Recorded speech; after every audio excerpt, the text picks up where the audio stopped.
Al sudeste de Hampden, muy cerca de la tortuosa garganta que excava el río Salmón, se extiende una cadena de colinas escarpadas y rocosas que han desafiado todo intento de colonización. Los cañones son demasiado profundos, los precipicios demasiado escarpados como para que nadie, excepto el ganado, visite el lugar. La última vez que me acerqué a Hampden, la región, conocida como el infierno, formaba parte de la reserva del bosque de la Montaña Azul. Ninguna ruta comunica este lugar inaccesible con el mundo exterior, y los montañeses dicen que es un trozo del jardín de Su Majestad Satán trasplantado a la tierra. Una leyenda local asegura que la zona está hechizada, aunque nadie sabe exactamente por qué. Los lugareños no se atreven a aventurarse en sus misteriosas profundidades y dan crédito a las historias que cuentan los indios, antiguos moradores de la región, acerca de unos demonios gigantes venidos del exterior que habitaban en estos parajes. Estas sugerentes leyendas estimularon mi curiosidad. La primera y, gracias a Dios, última vez que visité aquellas colinas tuvo lugar en el verano de 1938, cuando vivía en Hampden con Constantine Sunes. Él estaba escribiendo un tratado sobre la mitología egipcia, por lo que yo me encontraba solo la mayoría del tiempo, a pesar de que ambos compartíamos un pequeño apartamento en la calle Beacon que miraba a la infame casa del pirata, construida por Exe Jones hacía 60 años.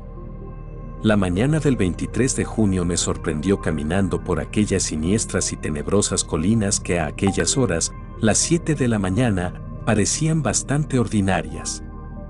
Me alejé 7 millas hacia el sur de Hampden y entonces ocurrió algo inesperado. Estaba escalando por una pendiente herbosa que se abría sobre un cañón particularmente profundo, cuando llegué a una zona que se hallaba totalmente desprovista de la hierba y vegetación propia de la zona. Se extendía hacia el sur y pensé que se había producido algún incendio, pero, después de un examen más minucioso, no encontré ningún resto del posible fuego. Los acantilados y precipicios cercanos parecían horriblemente chamuscados, como si alguna gigantesca antorcha los hubiese barrido, haciendo desaparecer toda su vegetación. Y aún así seguía sin encontrar ninguna evidencia de que se hubiese producido un incendio. Caminaba sobre un suelo rocoso y sólido sobre el que nada florecía. Mientras intentaba descubrir el núcleo central de esta zona desolada, me di cuenta de que en el lugar había un extraño silencio. No se veía ningún ave, ninguna liebre, incluso los insectos parecían evitar la zona. Me encaramé a la cima de un pequeño montículo, intentando calibrar la extensión de aquel paraje inexplicable y triste. Entonces vi el árbol solitario. Se hallaba en una colina un poco más alta que las circundantes, de tal forma que enseguida lo descubrí, pues contrastaba con la soledad del lugar. No había visto ningún árbol en varias millas a la redonda, algún arbusto retorcido, cargado de bayas, que crecía encaramado a la roca, pero ningún árbol.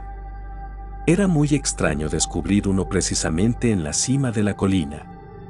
Atravesé 2 pequeños cañones antes de llegar al sitio, me esperaba una sorpresa. No era un pino, ni un abeto, ni un almés. Jamás había visto, en toda mi existencia, algo que se le pareciera, y, gracias a Dios, jamás he vuelto a ver uno igual. Se parecía a un roble más que a cualquier otro tipo de árbol. Era enorme, con un tronco nudoso que medía más de 1 metro de diámetro y unas inmensas ramas que sobresalían del tronco a tan solo unos pies del suelo. Las hojas tenían forma redondeada y todas tenían un curioso parecido entre sí. Podría parecer un lienzo, pero juro que era real. Siempre supe que era, a pesar de lo que dijo Sunes después. Recuerdo que miré la posición del sol y decidí que eran aproximadamente las 10 de la mañana, a pesar de no mirar mi reloj. El día era cada vez más caluroso, por lo que me senté un rato bajo la sombra del inmenso árbol. Entonces me di cuenta de la hierba que crecía bajo las ramas. Otro fenómeno singular si tenemos en cuenta la desolada extensión de tierra que había atravesado. Una caótica formación de colinas, gargantas y barrancos me rodeaba por todos sitios, aunque la elevación donde me encontraba era la más alta en varias millas a la redonda. Miré el horizonte hacia el este y, asombrado, atónito, no pude evitar dar un brinco. Destacándose contra el horizonte azul sobresalían las montañas Bitterroot.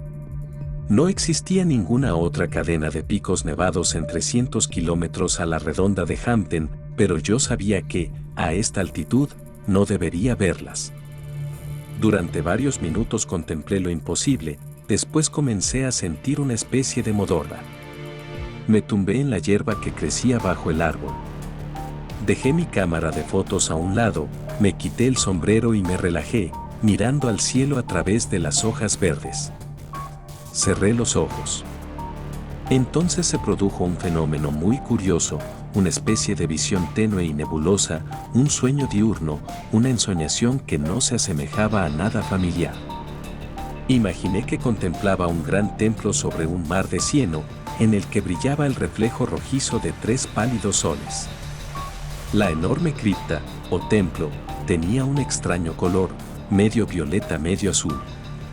Grandes bestias voladoras surcaban el nuboso cielo y yo creía sentir el aletear de sus membranosas alas. Me acerqué al templo de piedra, y un portalón enorme se dibujó delante de mí.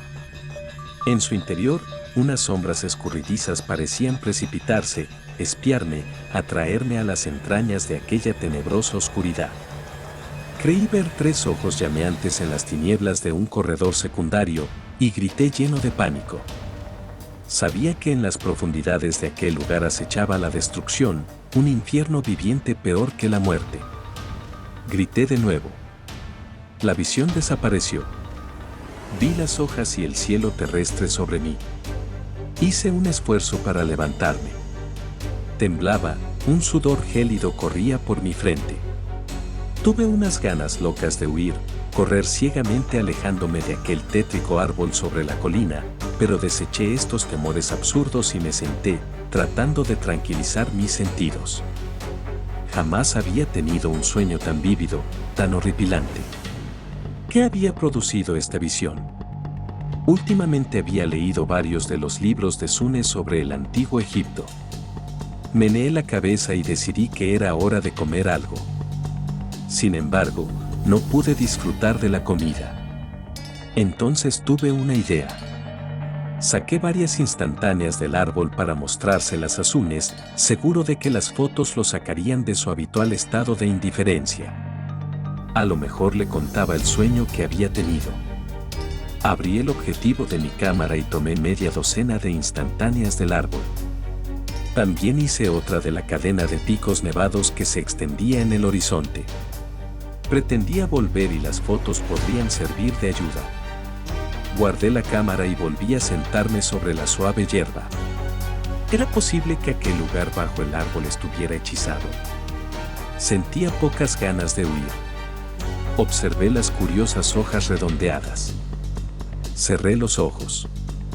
Una suave brisa meció las ramas del árbol, produciendo musicales murmullos que me arrullaban. Y, de repente vi de nuevo el pálido cielo rojizo y los 3 soles. Las tierras de las 3 sombras. Otra vez contemplaba el enorme templo. Era como si flotase en el aire, un espíritu sin cuerpo explorando las maravillas de un mundo loco y multidimensional. Las cornisas inexplicables del templo me aterrorizaban, y supe que aquel lugar no había sido jamás contemplado ni en los más locos sueños de los hombres. De nuevo aquel inmenso portalón bostezó delante de mí, y yo era atraído hacia las tinieblas del interior. Era como si mirase el espacio ilimitado. Vi el abismo, algo que no puedo describir en palabras, un pozo negro, sin fondo, lleno de seres innominables y sin forma, cosas delirantes, salvajes, tan sutiles como la bruma de Chambaya. Mi alma se encogió. Tenía un pánico devastador. Grité salvajemente, creyendo que pronto me volvería loco. Corrí, dentro del sueño corrí preso de un miedo salvaje, aunque no sabía hacia dónde iba. Salí de aquel horrible templo y de aquel abismo infernal, aunque sabía, de alguna manera, que volvería.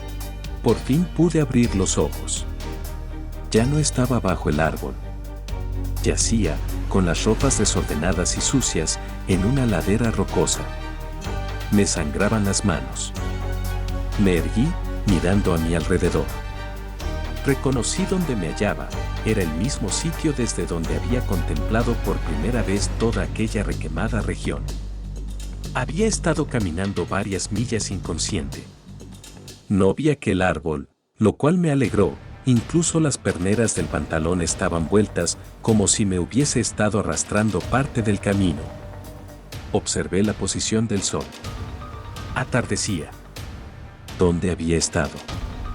Miré la hora en el reloj. Se había parado a las 10:34.